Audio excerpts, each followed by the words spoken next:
Today, आज I want to speak about the Philemon. मैं Philemon के बारे में आपसे बातचीत करूंगा। In the whole Bible, पूरी बाइबल में there are 5 books in the Bible, और बाइबल में 5 पुस्तकें हैं and in those books they have only one chapter. और उनमें केवल एक अध्याय है। So we'll see Philemon. और हम फिलेमोन को देखेंगे आज। It is only 25 verses, और 25 जो है उसमें पद हैं। and Paul was the author, जो पौलुस था उसका लेखक है and Timothy was co-author. और Co-author. तीमुथियुस जो है वो उसका सह लिखने वाला है। We find 11 different names mentioned in that Philemon. और 11 विभिन्न नाम उस पत्री में दिया गया है। Out of those 11 names, 3 are very important. उनमें से 3 जो है वो प्रमुख हैं। And we will meditate upon these 3 lives, और इन 3 जीवनों में हम अपने ध्यान को केंद्रित करेंगे and we will learn something. और हम कुछ सीखेंगे। First Paul, पहला जो है वो पौलुस है, second Philemon, दूसरा फिलेमोन है and third Onesimus. और तीसरा जो है ओनेसिमुस है। First I will tell you about the Paul. और पौलुस के बारे में मैं पहले आपको बताऊंगा। Although Paul was not one of the apostle, of Jesus Christ, और यीशु मसीह का जो है वो पौलुस जो है वो चेला नहीं था, but he was called to be apostle. लेकिन उसको अपोस्तल के लिए बुलाया गया था। And he counted himself as apostle.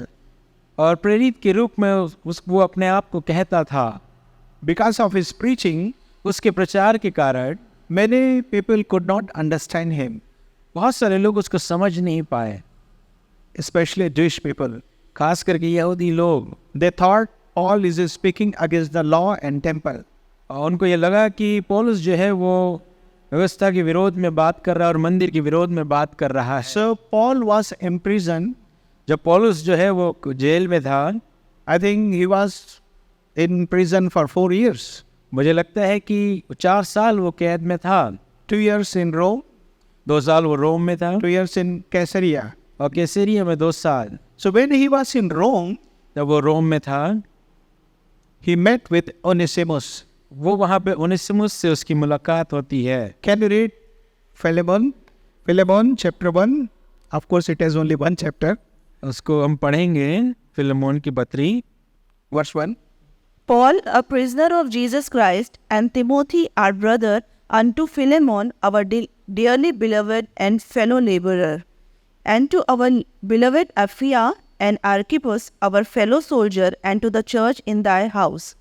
It says, the Bible verse, वो कहता है कि he is a prisoner of Christ. वो कहता है वो मसीह का कैद। You know what is the Greek word for prisoner? वो जो कैदी का जो यहूदी जो ग्रीक शब्द है, यूनानी शब्द है, वो क्या है? Desmios. डेस्नियोस। Desmios means captive उसका मतलब होता है कैदी, or bond slave. और उसका मतलब होता है कि वो बंधुआ मजदूर जो है। He was not the apostle for just 5 years or 10 years, वो केवल 5 साल या 10 साल के लिए वो प्रेरित नहीं था, but for the whole life. वो पूरे जीवन के लिए था। As we have received Jesus Christ as our personal savior, और मसीह को जब हमने अपना व्यक्तिगत उद्धारकर्ता के रूप में ग्रहण किया we है, do not believe just for the time's sake. और हम 10 मात्र समय या कुछ क्षण के लिए उसको ग्रहण नहीं किया हम, But we have believed Jesus Christ for the whole life, for the whole eternity, I can say. और हमने यीशु मसीह को पूरे जीवन भर और अनंत काल के लिए ग्रहण किया है। There are so many things we can learn. Paul, हम पौलुस Paul's जी life. की बहुत सारी बातों को सीख सकते हैं। First of all, पहले read verse 4. 4 पद पढ़ेंगे। I thank my God, making mention of thee always in my prayers. First of all, I thank my God. पहली बात वो अब मेरे परमेश्वर को धन्यवाद कहता है। It means he had a habit of worshipping God. इसका मतलब ये कि उसके पास एक आदत थी परमेश्वर की। God was not in a palace, but he was in a prison. और वो एक महल में नहीं था, लेकिन एक कैद में था वो। If you have the habit of praising God, यदि आपके अंदर ये आदत है कि आप परमेश्वर की आराधना करें, you may be anywhere, आप कहीं पे भी हो सकते but हैं, you will still worship the Lord. और फिर भी आप वो परमेश्वर की आराधना करेंगे। Let us have this kind of attitude. आइए हम इस तरीके के व्यवहार को अपने अंदर रखें। Lord, wherever you may keep me, but I will worship you. प्रभु आप जहाँ कहीं आप मुझे रखेंगे मैं आपकी आराधना करूँगा। Doesn't mean that I have the blessing, then I will worship God. Does not mean that when I will get something, then I will worship God. इसका मतलब ये नहीं कि मैं जब आराधना करूँ तो मुझे कुछ मिलेगा। Yeah. When I am not getting anything, but still I will worship God. इसका मतलब ये कि जब मुझे कुछ नहीं भी मिलेगा तो फिर भी मैं अपने परमेश्वर की आराधना करूँगा। Hallelujah. Hallelujah. Second thing he says, उसके I बाद pray. वो कहता है मैं प्रार्थना करूँगा। Do you have the prayer life? क्या आपके पास एक प्रार्थना का जीवन है? Prayer life is like a breathing. वो प्रार्थना का जीवन ऐसा है जैसे आप सांस लेते हैं, Unless you breathe, you cannot survive. और जिस प्रकार आप सांस नहीं लेंगे आप जीवित नहीं रह पाएंगे। Even for few seconds or few minutes, you cannot survive. और कुछ क्षणों के लिए भी आप नहीं लेंगे सांस तो आप जीवित नहीं रह पाएंगे। It is as important, the prayer life. और उसी तरीके से प्रार्थना का जीवन भी But where he was महत्वपूर्ण है। praying? Where he was praying? वो कहाँ रह रहा था? In the jail he is praying. वो जेल में रहकर वो प्रार्थना कर रहा था। Can't you pray in your home? क्या आप अपने घरों में प्रार्थना नहीं कर सकते?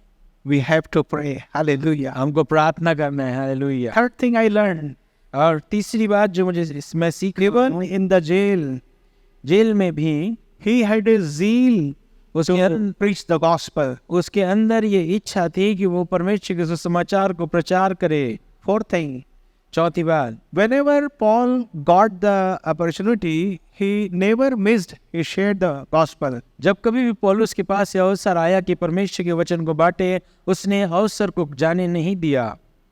Whenever you get the opportunity, do you share the word of God? आपको जब अवसर मिलता है तो क्या आप परमेश्वर के वचन को बांटते हैं? Who knows to whom you are sharing the word of God, he may become a great man.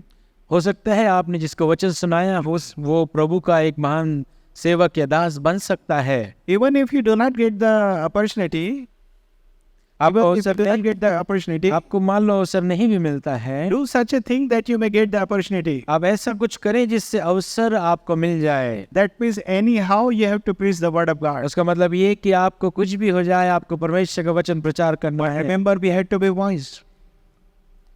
Remember, we had to be wise men. आपको याद रखना है कि आपको एक बुद्धिमान व्यक्ति भी बनना है। Hallelujah. Hallelujah. And one more thing, एक और बात, even in the jail, when he was an old man, he had become the old man, और जेल में भी जब वो बुजुर्ग बन गया था, still he had a zeal to win the souls. उसके अंदर ये इच्छा थी कि वो परमेश्वर के लिए आत्माओं को जीते। It is written in the Bible, Bible में लिखा है, it is wise to win the souls. और My own translation. मैं अपने शब्दों में कहूँगा कि बहुत बुद्धिमानी की बात है यदि हम परमेश्वर के लिए आत्माओं को जीतते हैं। Let us win the soul even in the prison. आइए हम ऐसा करें कि हम जिस भी परिस्थिति में रहें, यदि हम जेल में भी हैं तो हम परमेश्वर के लिए आत्माओं को जीतें। About 14 years ago, 14 साल पहले की बात है, I had a prison ministry, मेरे पास जेल की एक सेवकाई थी। and I went to different jails of Chhattisgarh. मैं बहुत सारे छत्तीसगढ़ के जेलों में गया। 3 jails I could not visit: 3 jail जो मैं जा नहीं पाया, Dantewada, Dantewada, Janjgir, Janjgir, Ramanujganj, which is near to Ambikapur, Ramanujganj जो अंबिकापुर के पास है। and so many other jails I have gone. बहुत सारे जेलों में मैं गया हूँ। Raipur and Durg, so many times I went. Raipur और दुर्ग तो मैं कई बार चले गया I have shared the gospel to so many prisoners. और मैंने कई सारे कैदियों को परमेश्वर का वचन सुनाया I है। have gone to Nagpur prison also. और नागपुर के एक जेल में मैं वहाँ I गया have था। gone to near Balaghat, one jail also I visited. Balaghat के पास एक जेल है, वहाँ पे भी मैं गया। And for the first time I had gone to jail at Dehradun. और जो पहले बार मैं गया था वो देहरादून के जेल में मैं गया। Perhaps from there I got the burden I feel. हो सकता है, मुझे लगता है कि उस जेल में जाने के बाद से मेरे अंदर ये बोझ आ गया कि मैं जेल की सेवकाई करूं। And और 3 prisoners, when they came out from the prison, they met me. और 3 जो कैदी थे वो जेल से निकलने के बाद उन्होंने मुझसे मुलाकात किया। One was working, he became the servant of God. और एक जो था वो परमेश्वर का दास बन गया। Another, he became a believer. Of course, he was not a strong believer. और ये दूसरा जो विश्वासी बन गया, लेकिन वो मजबूत विश्वासी नहीं था। But third, he became a good man. और तीसरा जो वो बहुत अच्छा व्यक्ति बना। Hallelujah. Hallelujah. Whatever you do for Lord, it will not be in vain. आप जो कुछ भी परमेश्वर के लिए करते हैं वो व्यर्थ में So नहीं है। we have to win the souls. हमको परमेश्वर के लिए आत्माओं को जीतना है। Wherever you live, आप जहाँ कहीं पे भी रहते हैं wherever you work or study, और आप जहाँ कहीं काम करते हैं या पढ़ाई करते हैं, just pray. प्रार्थना करें Lord, let me win these souls for you. और कहें कि प्रभु मुझे इन आत्माओं को आपके लिए जीतने दें। God will bless you. आपको परमेश्वर आशीष देगा। Let me share something about Philemon also, then I will connect this story. फिल्मोन के बारे में मुझे कुछ बताने दीजिए, फिर इसको मैं Philemon एक साथ जोड़ूंगा। Philemon was a rich man. फिल्मोन जो था वो एक बहुत धनी व्यक्ति था। How we can understand he was a rich man? और कैसे हम ये जाने कि वो एक बहुत धनी व्यक्ति था? A slave. उसके पास Slave. दास थे। In those days, to buy slave, it was not ordinary thing. उन दिनों में मजदूरों को अपने पास रखना, बंधुआ मजदूर बनाना बहुत महंगा था।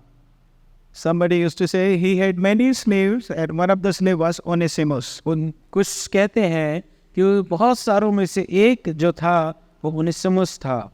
And Philemon was from a Colossae city. Colossae. कुलिसियों की जो जगह है वहाँ पे वो था।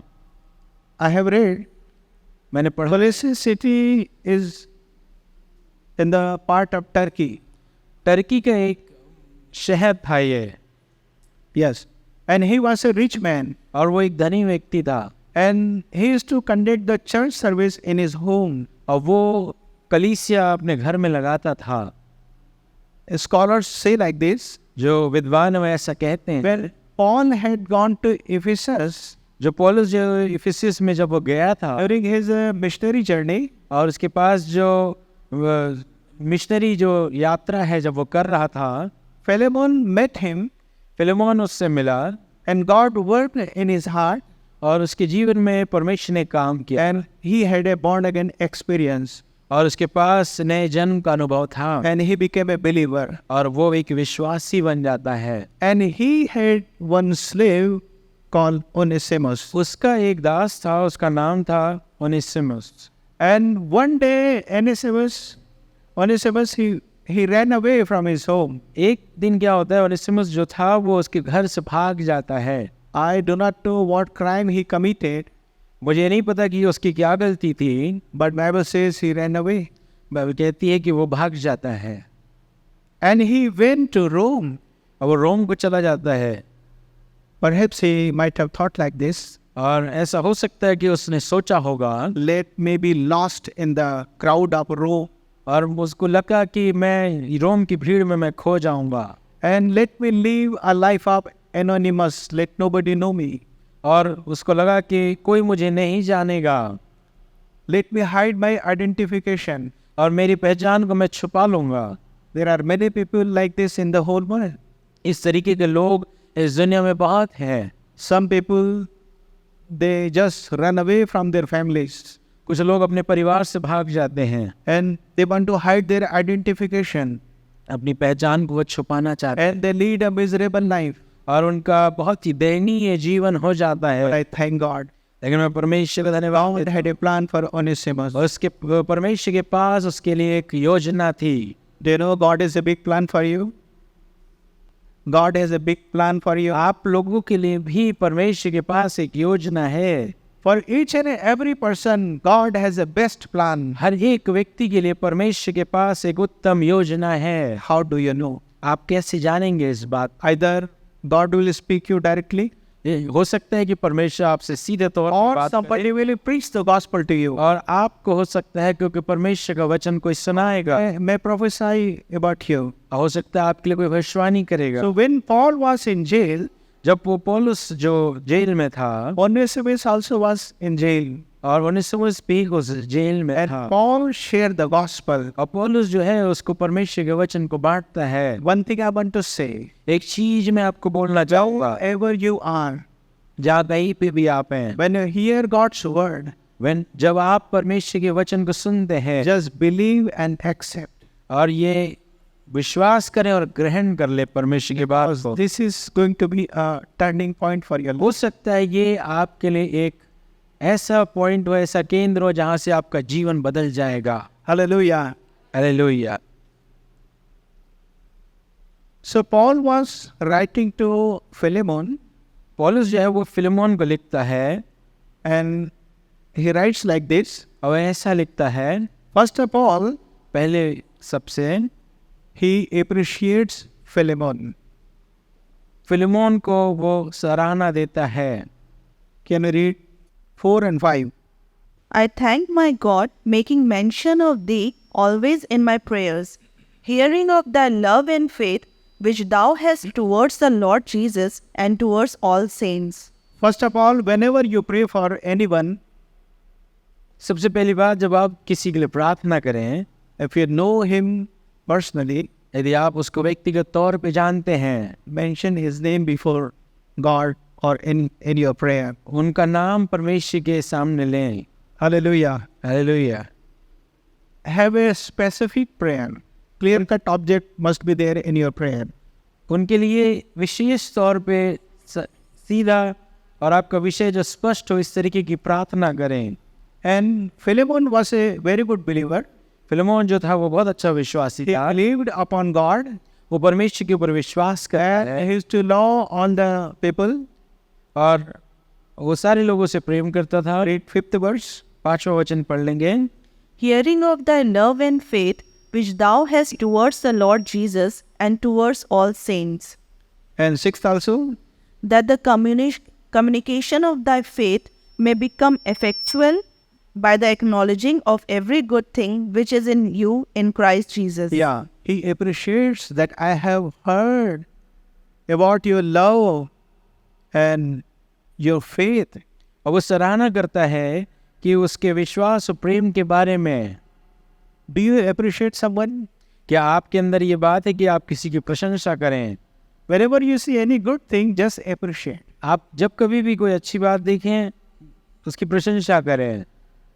When I went to one of the country, जब मैं एक देश में गया, America, अमेरिका में जब मैं गया, I have seen so many people, they smile and they say good morning, good evening. और मैं बहुत सारे लोगों को देखा वो मुस्कुराते हुए गुड मॉर्निंग बोलते हैं। Whether they are female or male.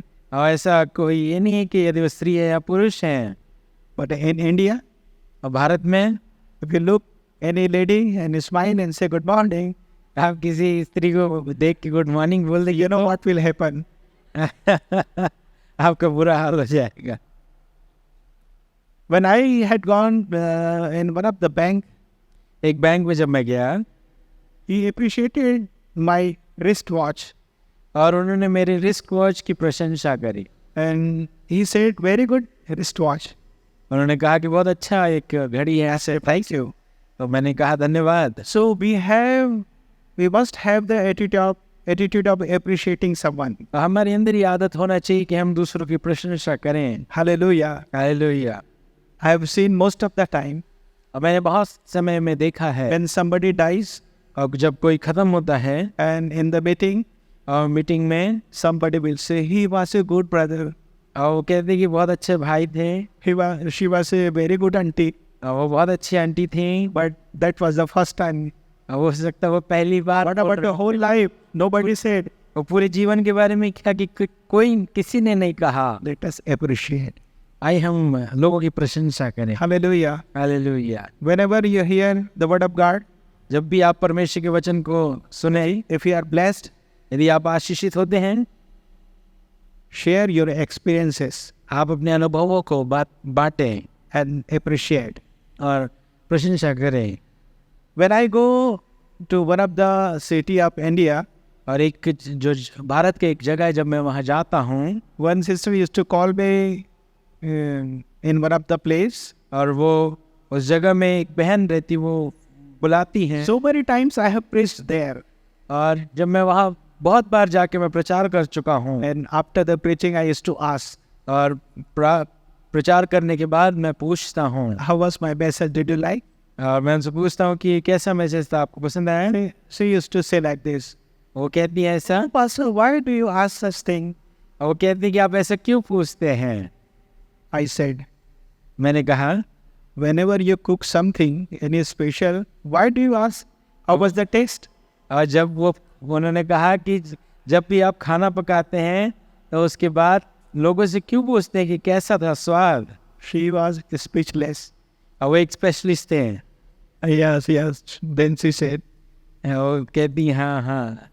so whenever I ask the feedback of my message, और जब भी मैं अपने प्रचार का प्रत्युत्तर लेता हूँ, I do not mean that I need credit, और उसका मतलब यही नहीं कि मुझे उसका श्रेय चाहिए, but I want to know whether you are blessed or not. अब मैं जानना चाहता हूँ कि आप आशीषित हुए हैं या नहीं। Hallelujah. Hallelujah. So when he was appreciating Philemon, और जब वो he says one more thing. और फिलेमोन के बारे में जब वो उसकी तारीफ कर रहा था, उसकी एक बात और कहता है, 7th verse, 7th. 7वां वचन, For we have great joy and consolation in thy love, because the bowels of the saints are refreshed by thee, brother. Philemon was leading such a good life. Philemon जो बहुत अच्छा जीवन जी रहा था, Even the saints, believers, and Apostle Paul was refreshed. He got the blessings. और उसके जीवन के द्वारा पौलुस को भी आशीष मिली। If you are blessed by others, यदि आपको दूसरों के द्वारा आशीष by मिलती their है, testimonies, उनके गवाहियों के द्वारा or by their practical life, और उनके व्यवहारिक जीवन के द्वारा, give thanks. पर उनका धन्यवाद Give दें। thanks to God. परमेश्वर का धन्यवाद दें Appreciate that person. और उनकी प्रशंसा करें उस व्यक्ति की।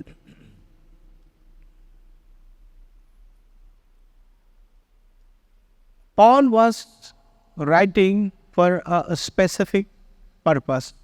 पौलुस जो है वो एक विशेष उद्देश्य के लिए लिख रहा था। He knew that Onesimus was a runaway slave, उसको पता था कि वो भागा हुआ कैदी है, and in those days, और उन दिनों में this kind of slave, they used to get severe punishment. और ऐसी जो व्यक्ति जो भाग जाते थे, जो दास थे, उनको बहुत कठिन सजा मिलती थी।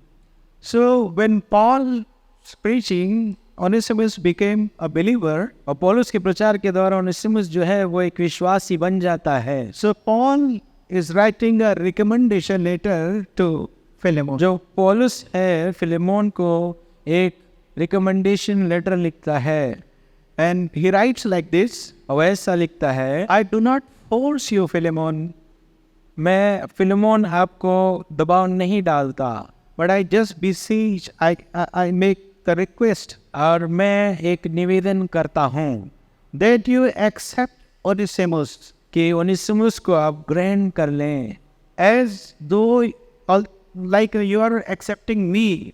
ऐसा जैसे आप मुझे ग्रहण करते हैं। You accept him not as a slave but as a Christian brother.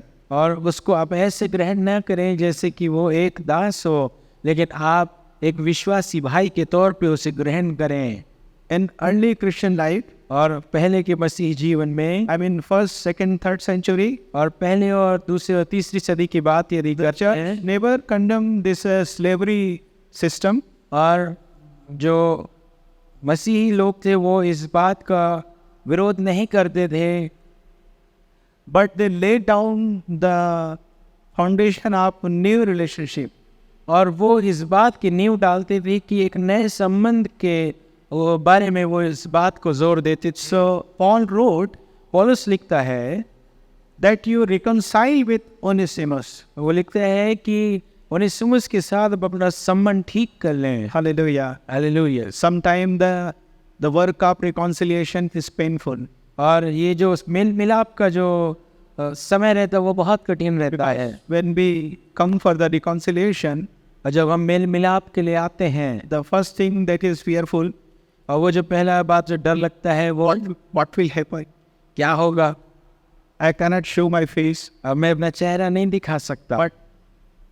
but we come together. When we come together, और जब हम एक साथ आते हैं we weep, और we ask pardon, हम माफ़ी मांगते हैं we forgive, हम क्षमा करते हैं ask pardon also. और हम माफ़ी भी मांगते हैं, And there is a reconciliation. और उसके बाद मेल मिलाप हो जाता है। And nothing is there in our heart, no bitterness. हृदय में जो कोई कड़वाहट नहीं रह जाती।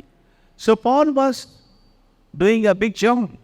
और वो पौलुस जो है वो बहुत बड़ा काम कर रहा था। According to Matthew 5:9, और मत्ती 5:9 के हिसाब से, Matthew 5:9, मत्ती 5:9, Blessed are the peacemakers, for they shall be called sons of God.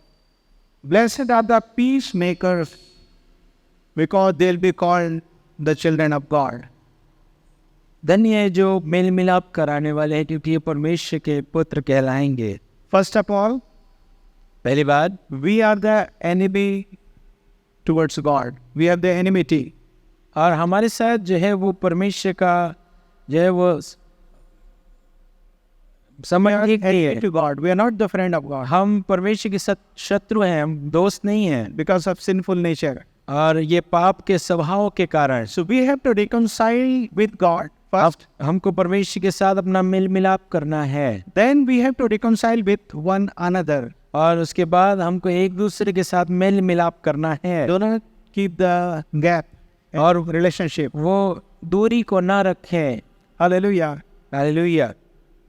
So Paul wrote this letter so that there may be a reconciliation. और पौलुस इसलिए इस बात को लिखता है कि वहाँ पे मेल मिलाप हो जाए। So he is requesting to Philemon, और वो फिलेमोन को निवेदन कर रहा है। 16 and 17th verse. 16 और 17 वचन पढ़ेंगे। No longer as a slave, but more than a slave, a beloved brother, especially to me, but how much more to you, both in the flesh and in the Lord. If then you count me as a partner, receive him as you would me. Yes. Paul was correcting Philemon. पौलुस जो है वो Philemon को सही कर रहा था। Although Philemon was a very good believer, और हालांकि वो एक बहुत अच्छा विश्वासी था, he needed to be correct. और उसको सही होने की आवश्यकता फिर भी थी। We may be a good believer, हो सकता है आप एक अच्छे विश्वासी हों, but there are some areas in our life हमारे जीवन में कई ऐसी जगह होती है we need the correction. हमको सुधार की आवश्यकता है। Somebody corrects you, और जब आपको कोई सुधारता है, don't say like this. ऐसा ना बोले। What pastor, you saw only one thing. और आप ऐसा ना बोले कि बस अब सिर्फ आपने एक ही बात देखा। No, take it. नहीं, आपको ले लेना है Take the correction. और उस सुधार को ले लें, ग्रहण God करें। will bless you. परमेश्वर आपका आशीष देगा। One more thing, एक और बात, Paul wrote like this, पौलुस ऐसा लिखता है, 18 and 19th verse. 18 और 19 वचन पढ़ेंगे। But if he has wronged you or owes anything, put that on my account. I, Paul, I am writing with my own hand. I will repay, not to mention to you that you owe me even your own self besides. I do not know what crime Onesimus had committed, मुझे नहीं मालूम कि किस तरह का अपराध जो है ओनेसिमुस ने but किया Paul था, wrote to Philemon, लेकिन पौलुस जो है वो फिलेमोन को लिखता है। whatever loss you had by Onesimus, ओनेसिमुस के द्वारा जिस भी प्रकार का नुकसान आपको हुआ है, pay. मैं उसे भर दूंगा। I will spend my own money. मैं अपना पैसा, खुद का पैसा उसमें दे दूंगा। Can you read 2 Corinthians 12 verse 15? दूसरा Corinthians 12 verse 15. 12 उसका 15वां वचन। Whenever you read the Acts and different epistles, please note down how he spent his money. I will very gladly spend and be spent for your souls, though the more abundantly I love you, the less I am loved. I will very gladly spend and be spent for your souls. और वो कहता है कि मैं अपने आप को आपके आत्मा के लिए खर्च कर दूंगा। I will spend my money. मैं अपना पैसा भी खर्च कर दूंगा। Do you spend your personal money for the gospel work?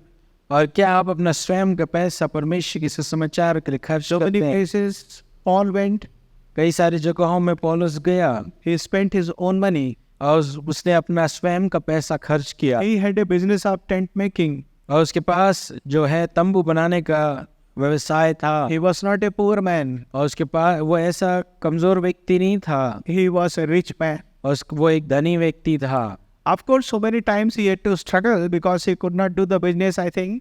हालांकि उसको संघर्ष करना पड़ा होगा क्योंकि वो कई बार अपने व्यवसाय को नहीं कर पा रहा होगा। So he had money. लेकिन उसके पास जो था वो पैसा था And he used to spend his money for the gospel work. और वो सुसमाचार कार्य के लिए अपने पैसों को खर्च करता था। So many times I have spent my own money for the gospel. कई बार मैं अपने स्वयं के पैसों को खर्च किया है मैंने। I give my tithe, और मैं अपना दशमांश देता that हूँ, is separate. वो एक अलग बात है। And beyond the tithe, I give my money for the gospel work. और उसके बाद भी मैं अपने पैसों को परमेश्वर के सुसमाचार कार्य के लिए Let us खर्च learn करता this thing from Paul. हूँ। और आइए हम इस बात को पौलुस के जीवन से सीखें।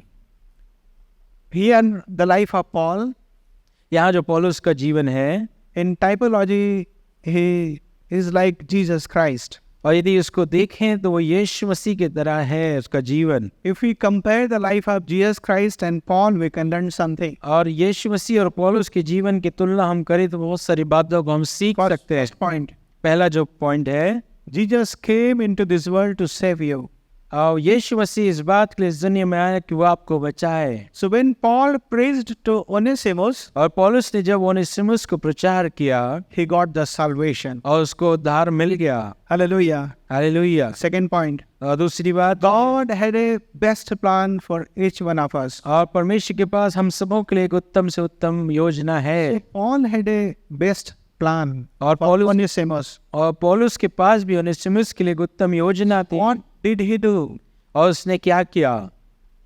Paul was requesting Philemon. और फिलेमोन को निवेदन कर रहा था पौलुस। In the same manner, उसी तरीके से Jesus Christ is praying for us. और यीशु मसीह जो है वो हमारे लिए प्रार्थना कर रहा है। Can you read? क्या हम पढ़ सकते हैं? Hebrews 7 verse 25. इब्रानियों 7 उसका 25। Therefore, he is also able to save to the uttermost those who come to God through him, since he always lives to make intercession for them. Yeah. So, Jesus Christ is praying for us. यीशु मसीह जो है वो हमारे लिए प्रार्थना कर रहा है। Paul was also requesting. पौलुस जो है Prayer, not prayer, requesting. और पौलुस भी है वो निवेदन कर रहा है। But for what? लेकिन किस बात के लिए? Reconciliation. और वो मेल मिलाप के लिए। The same manner, और उसी तरीके से Jesus Christ is praying for us. यीशु मसीह जो है वो हमारे लिए प्रार्थना We कर may रहा है। come back to God. और इसलिए कि हम परमेश्वर पिता परमेश्वर के पास वापस आए Reconcile with God. और पिता परमेश्वर के साथ हम अपना संबंध ठीक कर सकें। Hallelujah. Hallelujah. One more thing. एक और बात, Like Jesus has borne our sins, curses, sicknesses, and weaknesses upon his body, और इसी प्रकार से जैसे यीशु मसीह ने हमारे दुख दर्द और रोग को अपने ऊपर ले लिया, Paul also bears his loss to himself, that I will bear these expenses. और इसी प्रकार से पौलुस भी बोलता है कि इसने जो नुकसान किया है उसको मैं अपने ऊपर ले लेता हूँ। Hallelujah. Hallelujah. We have to be like this. और इसी प्रकार हमें भी होना है। Do you know the meaning of Onesimus? ओनेसिमुस का मतलब आपको पता है? Profitable. जिससे फायदा हो, लाभकारी। But he was not profitable. लेकिन वो एक लाभकारी नहीं था। That's why Paul wrote to Philemon, इसलिए वो फिलेमोन को लिखता है, he is not profitable to you. He was not profitable to you. वो लिखता है कि आपके लिए वो फायदेमंद नहीं था, But now he is profitable for me and you. और अब वो जो है एक वो फायदेमंद है मेरे और आपके लिए। Verse 11, Philemon 1 chapter verse 11. और 11वां वचन पढ़ेंगे फिलेमोन का। Who once was unprofitable to you, but now is profitable to you and to me. Yeah, in the time past he was not profitable. He was unprofitable to you. उसमें लिखा है कि वो आपके किसी काम का न था, But now he has become a profitable to you and to me also. और वो मेरे और आपके लिए एक बड़े काम का है। And he became a helper to Paul. और वो पौलुस के लिए एक सहयोगी के रूप में बन जाता है। But Paul, as a Christian, he thought like this: और पौलुस एक प्रश्न था और उसने ऐसे सोचा, it is not good to take his service for me or to me, और उसको लगा कि मैं उसकी सेवा को अपने आप के लिए ना लूं, because the owner of Onesimus has bought him. और वो जो उसका मालिक था उसने उसको खरीदा था ओनेसिमुस Let को, me hand over this slave to his owner. और इसको मैं उन्हीं को जो इनका मालिक है उसको सौंप देता हूँ। Do not take unnecessary profit from anyone. और व्यर्थ का फायदा किसी से न लें। बहती गंगा में हाथ नहीं धोना है। Hallelujah. Hallelujah. But I mean to say, be responsible for everything. और मैं ये कहना चाहूँगा हर चीज के लिए जिम्मेदार हों, Do not do any illegal work. और कोई भी इस प्रकार का गलत काम ना करें। That's why he wrote to Philemon. और इसीलिए वो फिलेमोन को लिखता है। And one more thing, he wrote like this. और उसने एक और चीज इस प्रकार लिखा, I want to share. मैं बांटना चाहूँगा। Read 12th verse. 12 वचन पढ़ेंगे। I am sending him back. You therefore receive him. That is my own heart. Yeah. That is my own heart. Okay? वो कहता है कि वो मेरे हृदय का टुकड़ा है। Yes, wonderful translation. बहुत अच्छा है। When you win someone, जब आप किसी को जीतते हैं They परमेश्वर के लिए, the part of your heart, वो आपके हृदय का एक भाग बन जाते हैं। such a sentimental love you get. और इस प्रकार का प्रेम जो है वो होता है। Hallelujah. Hallelujah. Do you understand the heart of your pastor? क्या आप अपने पासबान के हृदय को समझते हैं? Pastor loves every believers. और पास्टर जो है वो हर एक विश्वासियों से प्रेम रखते हैं। It will be very good if they understand this thing.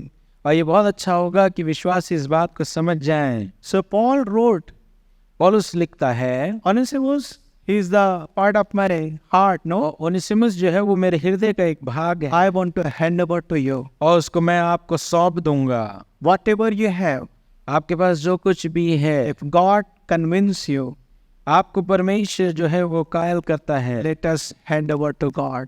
और हाय हम इसको परमेश्वर को सौंप दे। God will surely bless you. आपको परमेश्वर निश्चय आशीष देगा। So I have shared about 3 different persons. और मैंने 3 विभिन्न व्यक्तियों के बारे में आपसे किया है, पौलुस, Philemon, Philemon, Onesimus. ओनेसिमुस।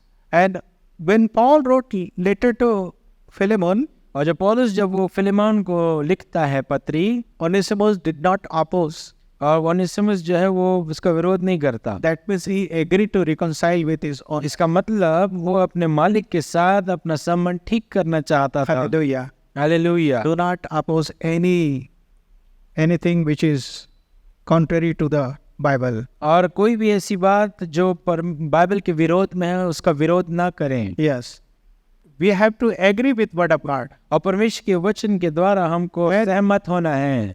This is, I think like this. मैं ऐसा इस प्रकार सोचता हूँ, When he reconciled with his owner, और वो जो अपने मालिक के साथ अपना संबंध जब ठीक कर he लेता है, became a very good slave. और वो एक बहुत अच्छा दास बन जाता है। Not a slave, but as brother. और एक दास के रूप में नहीं, लेकिन एक भाई के रूप में वो बन जाता है।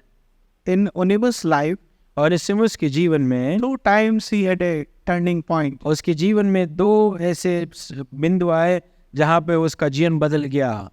First, when he heard the gospel and believed Jesus Christ. पहला जब वो परमेश्वर के वचन को सुनता और उसका जीवन बदल जाता And है। second, when he reconciled with his owner. और दूसरा वो जब अपने मालिक के साथ अपने मेल मिलाप को कर लेता है। Do not delay to do this, और इस बात को करने के लिए आप देरी ना करें, and God will surely bless you. आपको परमेश्वर निश्चय आशीष दे। So may God bless you by this short message. और इस संक्षिप्त मैसेज के द्वारा परमेश्वर आपको आशीष दें। Shall we stand and pray? आइए हम खड़े होकर प्रार्थना करेंगे। As I have shared about 3 different persons, जैसे कि मैंने 3 विभिन्न व्यक्तियों के बारे में आपसे and from किया, all these 3 persons we learn something. और इन तीनों से हम कुछ ना कुछ सीखते हैं। Paul, he had become an old man. और वो जो पौलुस था वो बुजुर्ग हो जाते हैं, फिर भी In that time, he needed the rest. और उस समय उसको आराम की आवश्यकता थी। He was in jail, लेकिन वो जेल में था, a place where there was no comfort.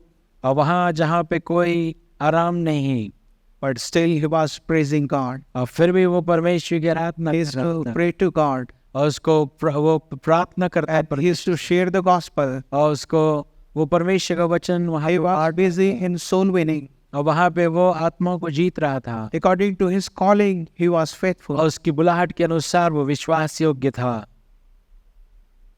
He was a born slave to God. और वो परमेश्वर के लिए एक मजदूर था। What about you and me? हमारे बारे में क्या? We are also in the same condition. हम भी इसी प्रकार के We are also slave to God. हम परमेश्वर के लिए एक मजदूर हैं। Please share the word of God. हम परमेश्वर के वचन को बांट Share your testimony to anyone और अपने गवाही को किसी को भी with बताएं। the souls. आत्मा को जीतें। You must have the worship and prayer life. आपके जीवन में प्रार्थना और आराधना का जीवन होना Learn to चाहिए appreciate someone और किसी की प्रशंसा करना सीखें and do the ministry of reconciliation. और मेल मिलाप की सेवा करें। We will think about Philemon. हम फिलेमोन के बारे में जब हम सोचते हैं Although he was a rich man, और हालांकि वो एक धनी व्यक्ति थे he was a very good believer. और एक बहुत अच्छा विश्वासी He भी was leading a very good practical life. और व्यवहारिक जीवन बहुत अच्छा था और But still, he needed one correction. फिर भी उसको एक सुधार की आवश्यकता थी। What was that? क्या था वो? To accept his slave, और वो अपने कैदी को अपने मजदूर को ग्रहण करना not as a slave, और वो बंधुआ मजदूर के तौर पे नहीं but as a Christian brother. लेकिन एक मसीही भाई के तौर पे। I want to ask you, मैं आपसे कहना चाहूँगा how do you behave with your servant? आप अपने जो घर में काम करते हैं आप कैसा व्यवहार What उनके you साथ करते हैं? conduct? आपके व्यवहार के बारे में क्या? How do you speak with your parents and children? आप अपने माँ बाप से बच्चों से कैसे बात करते हैं? How do you speak with your life partner? आप अपने पति या पत्नी के साथ कैसा बातचीत करते हैं? Remember, जब कभी भी we all are Christian and believers. और हम जब सब विश्वासी हैं But let it be shown in our words also. और हमें हमारे शब्दों के द्वारा भी जाना God जाए। surely bless you. आपको निश्चय परमेश्वर आशीष Onesimus, देगा। ओनेसिमस जो है he had committed the crime, उसने जो अपराध को किया था but one day he heard the gospel. लेकिन एक दिन उसने परमेश्वर के सुसमाचार को सुना He repented from his sins. और वो उसने अपने अपराधों के लिए क्षमा मांगा। He believed Jesus Christ. उसने यीशु मसीह पे विश्वास He किया accepted him as a personal savior. और वो व्यक्तिगत उद्धारकर्ता के तौर पे उसने ग्रहण That किया was the turning point. और वो एक ऐसा बिंदु था जहाँ से उसका जीवन बदल गया From jail to home. और उस जेल से वो अपने घर पहुंच गया। The moment you repent, जिस क्षण आप क्षमा मांगते हैं God will open the door. आपके लिए परमेश्वर द्वारों को खोल देगा। Second thing, दूसरी बात, get ready for reconciliation. मेल मिलाप के लिए तैयार रहें। Be humble. नम्र बने, Confess your sins. अपने पापों को मान ले। If God convince you, you can weep also. आपको परमेश्वर जब कायल करता है तो आप रो सकते हैं And ask pardon. और क्षमा मांग सकते हैं। Forgive and ask pardon. माफी मांगे और क्षमा मांगे। God will bless you. परमेश्वर आपको आशीष देगा।